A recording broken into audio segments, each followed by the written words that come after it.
পরে গিয়া কইতেছে হুজুর আমার মৌতের এই যে কবরের কথা নামাজের মধ্যে বিভিন্ন ধরনের ধ্যানকে লাগিয়ে দুনিয়ার ধ্যান নিয়ে চলি আখেরাতের কোনো ফিকির আমার মধ্যে এনে আমার একটা আমোদ হয়। তো আল্লাহর ওলি কইছে তুমি মৌতের কথা বেশি বেশি করে স্মরণ করো। সে তসবিল দৈনিক 3000 বার মৌতের কথা স্মরণ করে। এই যা যাইতে যাইতে লম্বা সময় পরে আরেকদিন হুজুরকে কয় যে কিটা কইলাইন আমলটা দিলেন দুনিয়ার ধ্যান কেউ তো আমার গেল না যাই এমনি। তো বাদশাহ রাজ দরবারে যখন আল্লাহর ওলি গেছে যা কি পরামর্শ করতেছে, তো বললো যে এই সিংহাসনের কাম কি গো, যে এই সিংহাসনে পয়সা যে যা হুকুম করে জল্লাদে তাই পালন করে। তো হুজুর যায় হারিয়া বাদশাহ সিংহাসনে বইছে, বইয়া জল্লাদে ডাক দিছে এদিকে আয়ো, বলে কি যে তুমি এই মুহূর্তে বাদশার গর্দানটা উড়াইলো একটা কূপ মারিয়া। যখন এই কথা কইছে সাথে সাথে তো বেহুশ হয়েছে। তো হুজুর বলতেছেন অপেক্ষা করো, আর মারুনের দর্শন নাই। তার হুশ ফিরে আইলে ঘটনা কি তুমি এরকম বললা কেরে?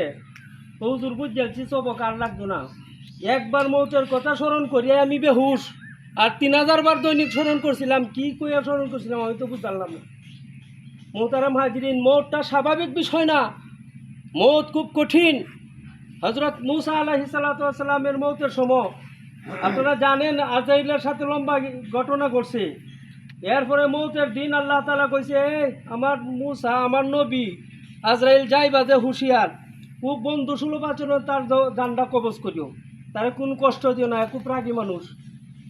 তো আজরাইল যায় মুসা আলাইহিস সালামকে সালাম দিলেন। প্রথম বললেন আল্লাহর পক্ষ থেকে পয়গাম আইছে, আপনি যদি রাজি হইতে আপনি রেলওয়ে যাইম, আর যদি থাকতেন চান আরো লম্বা সময় থাকতে পারবেন।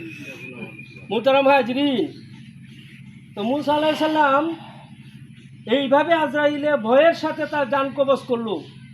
এরপরে কবরের মধ্যে আল্লাহ জিগা মুসা আজরাইল তোমার সাথে কিরম আচরণ করছে জান কবজের সময়?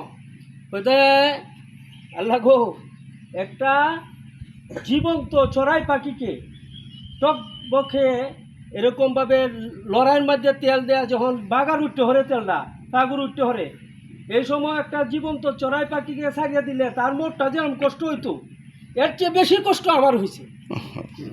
একটা নবীর আর ব্যাপারে যদি মোটটা এত কষ্ট হয়, আপনি আমার ব্যাপারে মোটটা কতখানি কষ্ট রইব।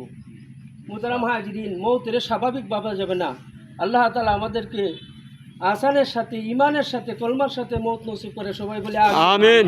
যে মাইয়িত